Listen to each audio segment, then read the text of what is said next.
mean, he been putting in work for so long. Putting a lot of work. What's going on, guys? Welcome to another episode of Puttin in Work. This is number 19, and it's kind of a weird one because I'm here to talk about myself. The interviewer will become the interviewee. Don't usually go into too much of my own creative projects on this podcast, but this week is pretty significant to me, and I was hoping that you guys wouldn't mind me sharing something of myself with you instead of delving into the lives and career arcs and creative works of others. So today is the international release day for my novel, The Spy and the Maven, which I've been working on for about a year now. So started writing this book a year ago, been through a kind of crowdfunding phase where I asked people to pre-order the book, and from there, with huge support from family and friends, as well as the Kind of Funny online community, I was able to raise enough money to be queried to publishers and ended up self-publishing. That's all happened. All the pre-orders have gone out, and now it's available to the public for online order. But rather than sit here and talk by myself, I thought I'd bring in a special guest, my friend Jack Kruse. We've just been to San Francisco together, and he's actually seen some of that hard work in terms of me handing out copies and mailing about 50 of them at the post office in the States to get them to international pre-order supporters. But Jack is also part of that Kind of Funny community that I mentioned, who was so instrumental in me getting across the line in terms of that crowdfunding effort. I had to sell 250 copies, and Jack was one of the first 100 or so people who did that, and I'd never met him at the time, but that's the nature of the Kind of Funny community, is they support each other, we support each other's projects. So Jack's part of the other podcasts I work on in the Explosion Network. We do a bunch of different shows. He also has a YouTube channel, Krusey Mate, Krusey. Check him out, and here he is. He's going to hopefully make this a little bit less awkward. Ladies and gentlemen, boys and girls, welcome to a very special episode of Puttin in Work. I will be your special guest host for this week. If you didn't know, my name is Jack Kruse, and I will be speaking to journalist, author, podcast host, and all-round good guy. You might know him from this podcast. His name is Jono Pech. Jono, how are you going? I'm great, Jack. It's a pleasure to be in your hands. It is always a pleasure to be in your hands. First of all, Jono, thank you for the opportunity to do this with you, to host your show for a week and have a chat to you. And so, Jono, I want to start from the primordial. Yeah. We're gonna get deep on this. What inspired you to start writing in the first place? Because obviously you were a journalist out of university, and you did that for many years. Were you always planning on being a writer, or was it to write books? Did you always want to be a journalist? Give us a bit of a background on how you got started. So yes, I studied to be a journalist. I did that for about 7 years, and in those first few years, I actually did start writing a book when I was just out of uni. It was like a bit of a chronicle of my time living on campus and some of the crazy stories that happened with my mates in my last year at uni. And I didn't know anything about writing a book, and I still kind of don't know that much about it, apart from having done it. But it turned into just this massive, long manuscript of stories with no kind of backbone, no story arc. And because of that, there was no plan, there was no ending, and I just never finished it.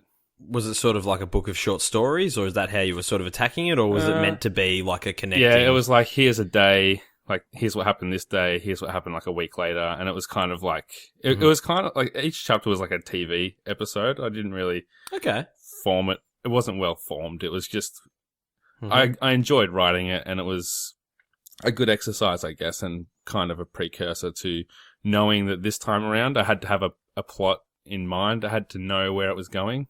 So to answer the original question, after that experience, I didn't think I would write a book, but moving to Geelong about, the start of last year, I was doing a job in a political office, and it wasn't as creative as the work I'd done previously as a journo, because I used to get to host a podcast and do stupid stuff like pitch movie ideas.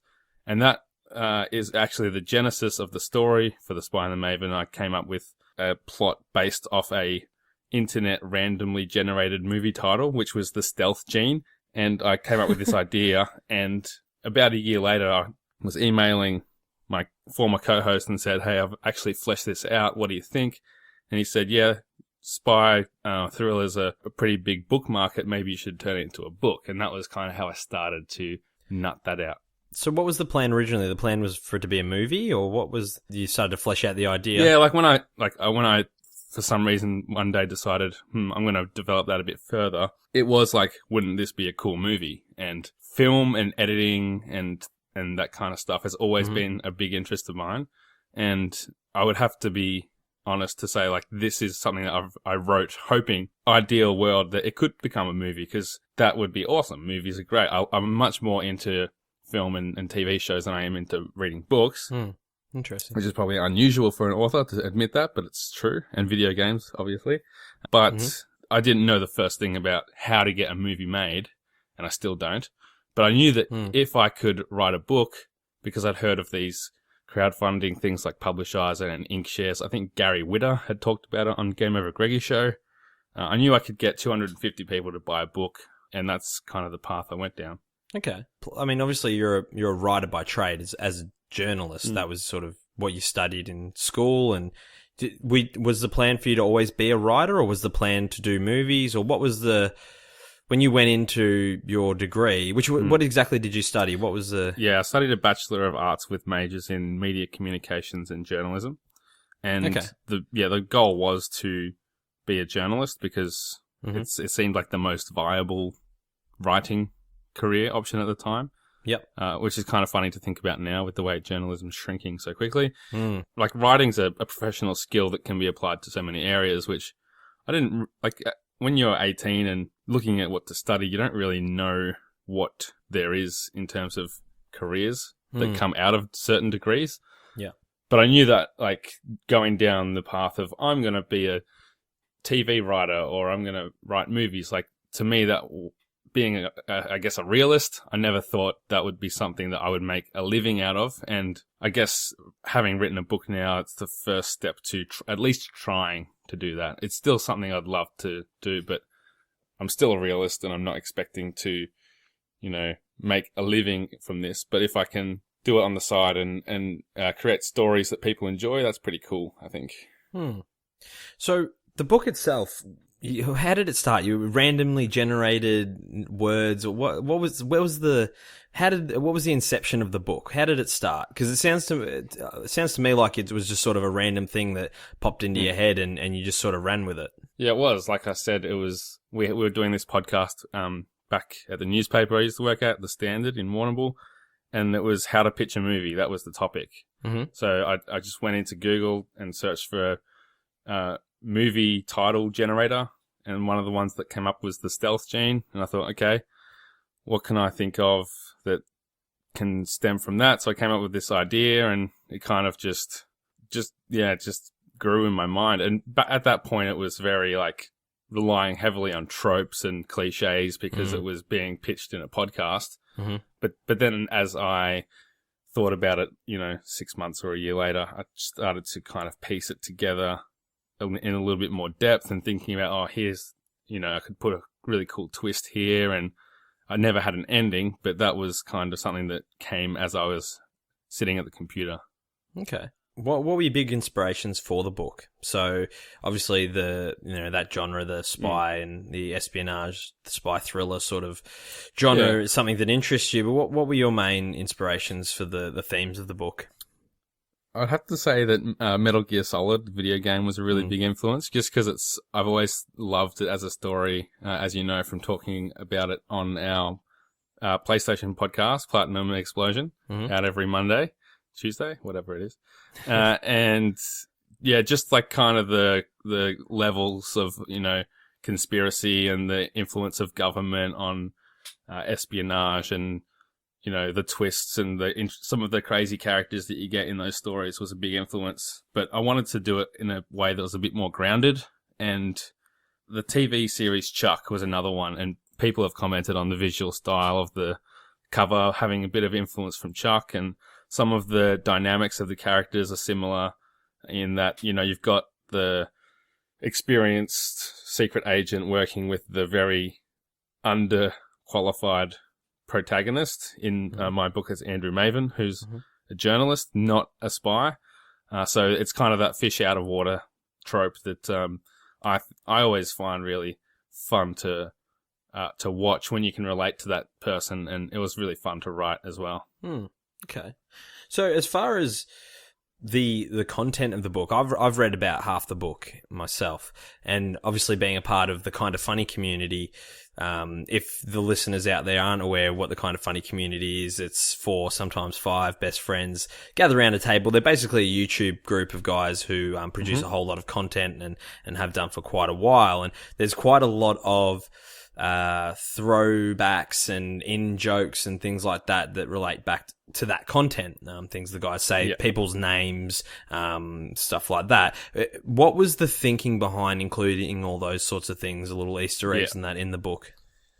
I always like to put Easter eggs into things. Even like there's people's names in that book who are friends of mine, and there's little references like, a radio frequency in the book is the local Triple J station in back in Warrnambool. So there's a lot of like little things like that. But I knew, because I was crowdfunding, that I wanted to appeal to the Kind of Funny community, and I thought a great way to do that would to actually have a lot of Kind of Funny references.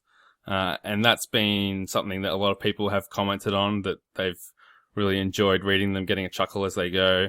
And it's something that was hard to kind of balance, because you didn't want them to be so many that it would put people off who didn't understand them. But I think a lot, like my wife doesn't follow Kind of Funny, and they all went over her head, but they didn't also take anything away. So I feel like I have managed to do that in an okay way. Some people, like from the start, said from reading sample chapters that they thought it was a bit much, and also the perks that I had in the crowdfunding were all Kind of Funny based. There was best friend and producer/seducer.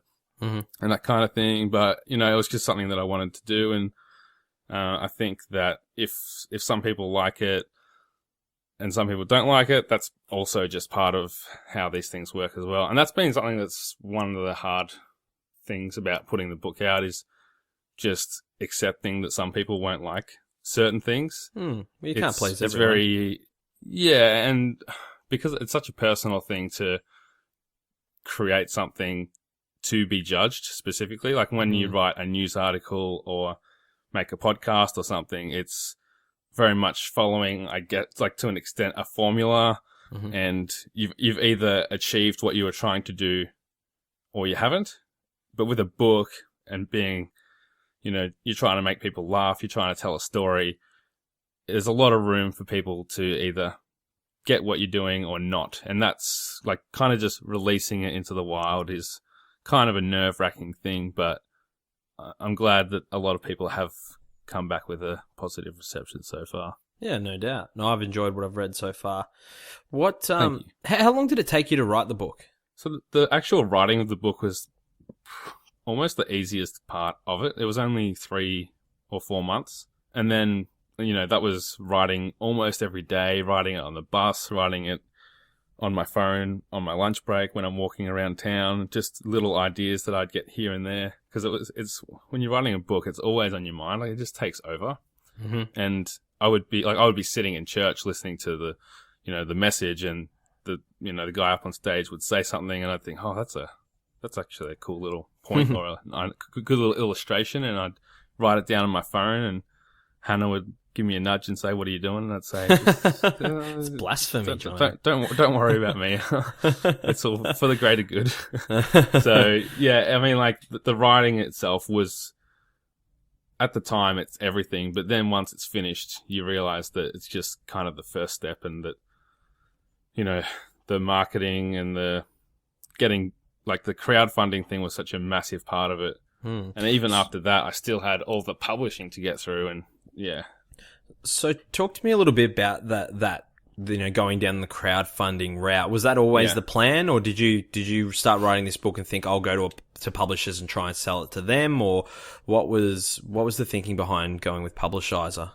Yeah, so as I mentioned before, being a realist, I had very little expectation that I could just rock up to a publisher and have any success. I think I used to know the stat because I was quoting it to people when I was promoting it, but something like 92%, something crazy, of queries to publishers just get rejected on the spot. And it's not an easy market to break into because it's such like you can't just look at a book and a manuscript and know whether it's good or not. It takes a lot of time for people to go through it, and for that reason, publishers are more likely to go with established authors or people who have a reputation as someone that people are going to read their book. Someone that's been writing crime news stories for 20 years and then they start to write a crime thriller or something. So yeah, so they've already got a name. Yeah, and being a I can't remember how old I am, 28-year-old former journalist at the time, I knew that wasn't quite enough for me to just rock up to Pan Macmillan or whatever with a manuscript. But I did know that with the Kind of Funny community and my personal just network of friends and my really supportive family, that I could sell those 250 copies required to get it in front of the eyes of these publishers. And if those publishers were to take it up, that was great. And if they weren't interested, or if we couldn't come to an agreement on, the way that they try and split the contracts and everything, I could just take that money that people had invested in me and self-publish, which is what I ended up doing. So, yeah, it was very much part of the plan from the start. So, talk to me a little bit about the process with Publishizer.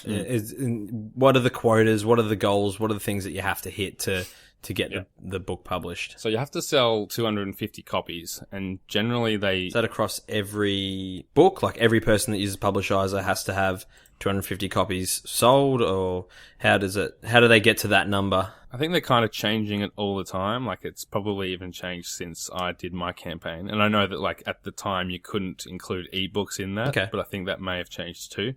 But the idea for them is that if you can sell 250, that's enough of an indication that you have a network of supporters, that it's a story people believe in, and that publishers should spend their time to consider the manuscript. So that's the one that I went with. And there's other ones like Inkshares, which I mentioned Gary Witter published a book through, where once you hit the target, they actually publish it for you. But with Publishizer... For those that don't know, Gary Witter wrote Rogue One. Yes. And he also wrote Book of Eli. Yeah. Legit, dude. So yeah, so someone like him even went to crowdfunded publishing instead of to a publisher. So, it's not easy to publish a book. And there was people like using Publishizer. The guy who wrote Land Before Time, the dinosaur cartoon, was using Publishizer at the same time as me. Yeah, so right. It's a increasingly popular format of getting something out there if you don't have a publisher behind you, which most authors don't. So what happens once you get the 250? They start spruiking you to publishers. They've got a foot in the door. Is that sort of how it works? They become sort of like your publicist almost? Yeah, so Publishizer kind of acts like your agent. Usually you secure an agent and that agent will pitch you to publishers, but Publishizer takes a cut of the money. They take like a flat rate or a percentage depending on how much money you raise. And then they will pitch the book to the different publishers that they partner with. And from there, either they'll say, yep, we're interested, let's start a negotiation about whether we want to work together, or they'll say, no, I'm not interested. And that means that you are looking at a lot of service publishers, which are ones who take less royalties than a straight up royalty publisher. Like a royalty publisher will take, 90%, 95% of the royalties, and they'll take care of everything for you, marketing, editing, layout, design, and everything. Whereas the service publisher, you're actually paying them to do those things. Mm-hmm. So they'll say, put down $12,000 and we'll do all that stuff for you. And you get all the proceeds of the book. Well, it's not even that. It's you'll get 35% or something, which still felt like pretty steep to me. And that was the reason why I did self-publish, because I didn't feel any guarantee that what they would do for me would be significantly better than what I could do myself. So I took on a lot of extra work there. And I mean, the benefit of going with a publisher like that is distribution. Like they'll get you into a bookshop. Mm-hmm. And that was one of the kind of, I guess, dreams of mine originally was, it would be awesome to have my book in a bookshop. You're at the airport, you walk in there and there's your book, in another country or something like that. That'd be really cool. But once it dawned on me of, how difficult it is to work with that kind of publisher, I thought, I can let that dream go and just focus on getting the book out. And people don't go to bookshops anymore. Yeah, that is true.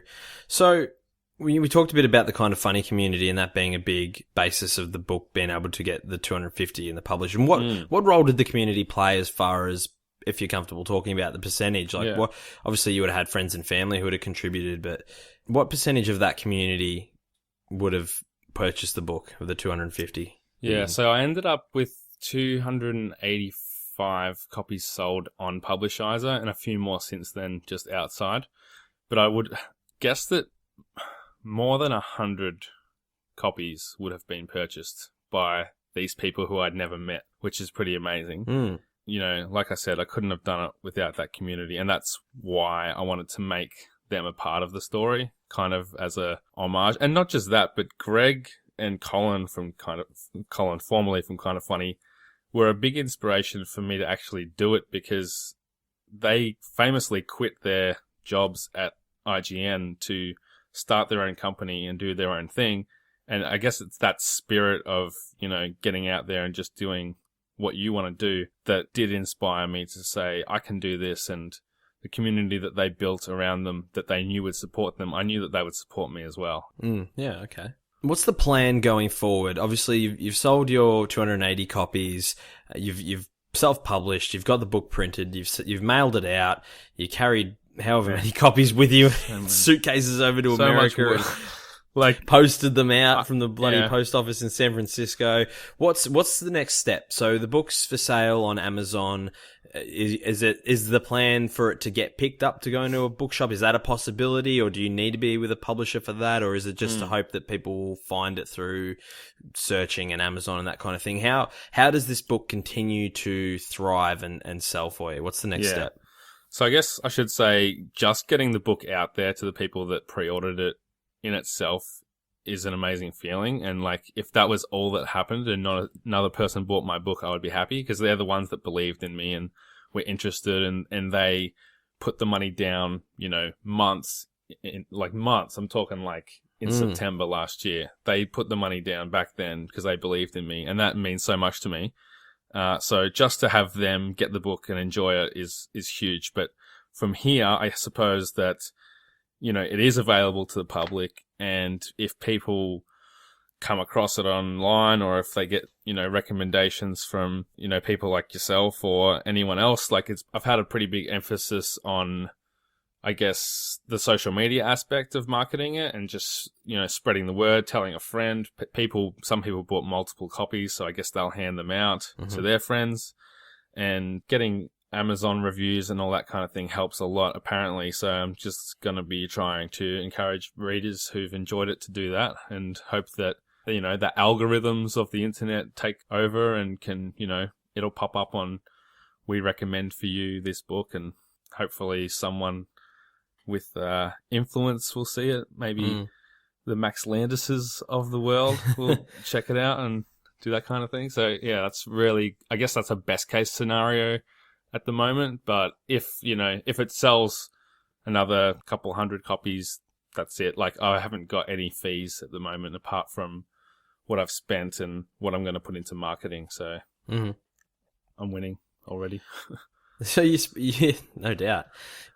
You spoke about the amazing feeling you would have been happy just having sold it, and the people who purchased it and getting into their hands. What was the feeling when you got the first copy and it was in your hands and it was realized and you felt it and you had the physical pages in your hands with the cover and everything? What was that feeling? That was the best, man. To have so many months of hard work actually turn into something tangible was something that I'll never forget, because I guess I've been creating things for as long as I've been professional, newspapers, videos, podcasts, whatever, but it's never anything that you can hold in your hand. And a newspaper you can hold in your hand, but tomorrow it's in the trash, or it's people are using it to clean windows. So it doesn't live forever, and that's what I like about the idea of a book. Whether or not my book becomes trash as well in 20 years, I don't know. But, in theory, it's going to be on someone's bookshelf until they decide to clean out their bookshelf, or their children might inherit their book collection, and my future kids will have a copy of my book, and they'll be able to say, Dad wrote this when he was, before we were born, and that kind of thing. So that was really cool to get the book in my hand and say that this is what I've been working on, and this is what we built together because of, all the help from the community. It was a really cool thing. And to in the same vein, to actually, as I did with you, to give you the copy of the book and say, here's your book. You were part of this as well. Like, that was a really special thing. And that was something I loved about, our trip to San Francisco, just being able to meet people who had believed in me and do that for me. It's something I'll always be grateful for. No doubt. What was the biggest challenge in the whole process? What was the hardest part? Was there ever a part where you thought, I'm not going to be able to do this, this isn't going to work? Or did you ever get halfway through the book and think, I hit a roadblock and stop? Or what was the biggest challenge for you, and how did you overcome that?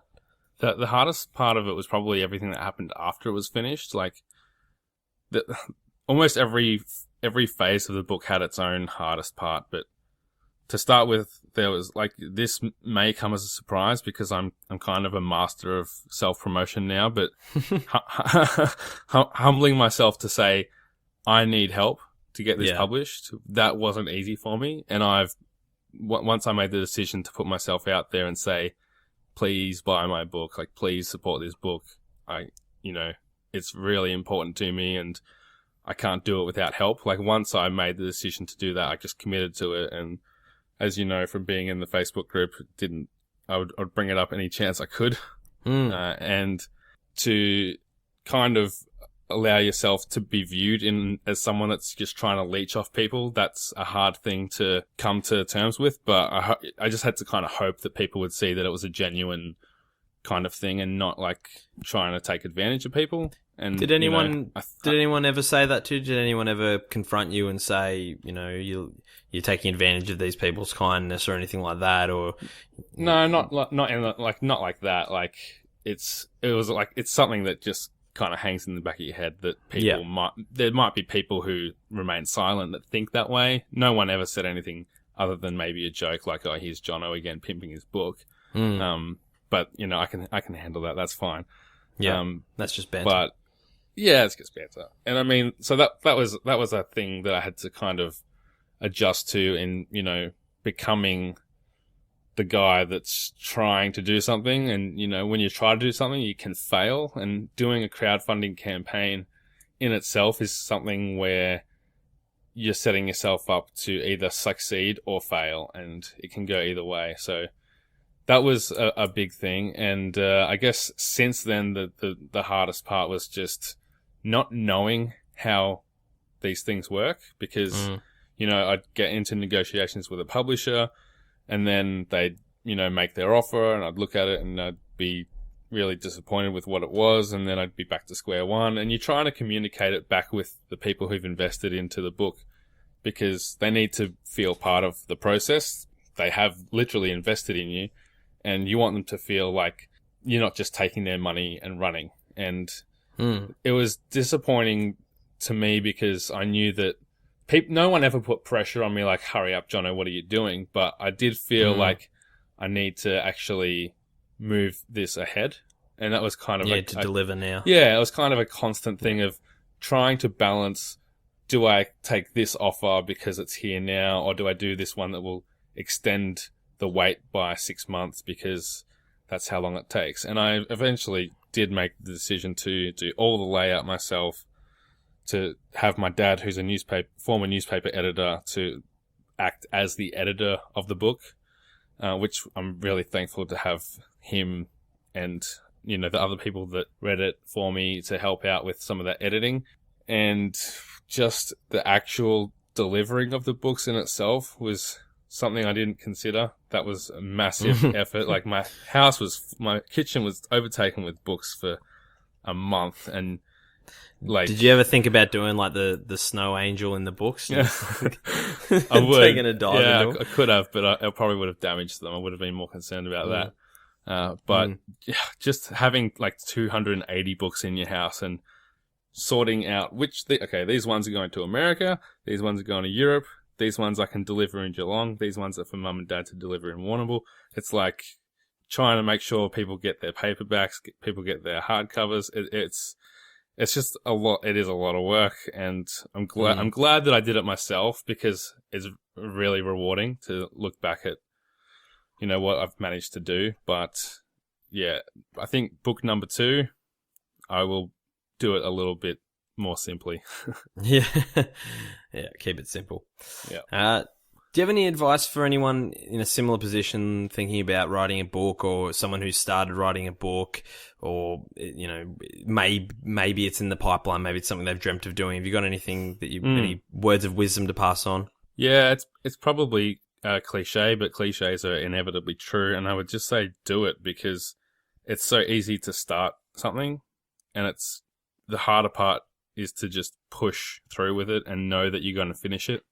So if you can get to the point where you know what your end is and you can consistently work towards it to make sure you get it done, I think that's probably the most important thing. And, if you do decide to go down the crowdfunding path, just put yourself out there, be honest and be genuine, and let people know why you did it, what it means to you. And I think that if you're in a community like I've been in, then they will get behind you and they'll want to see you succeed. Like, I have people who I would probably just call them acquaintances, people who I went to uni with that I haven't spoken to for years, and they've just said, yep, I'll buy your book. And I was like shocked by that, because there's people who, and I don't fault them at all in any way, but people who are good friends of mine who haven't bought the book, and, maybe they just don't read, or maybe they, didn't have the extra money. And I don't begrudge anyone for not supporting it, but to have people who literally just wanted to see someone they knew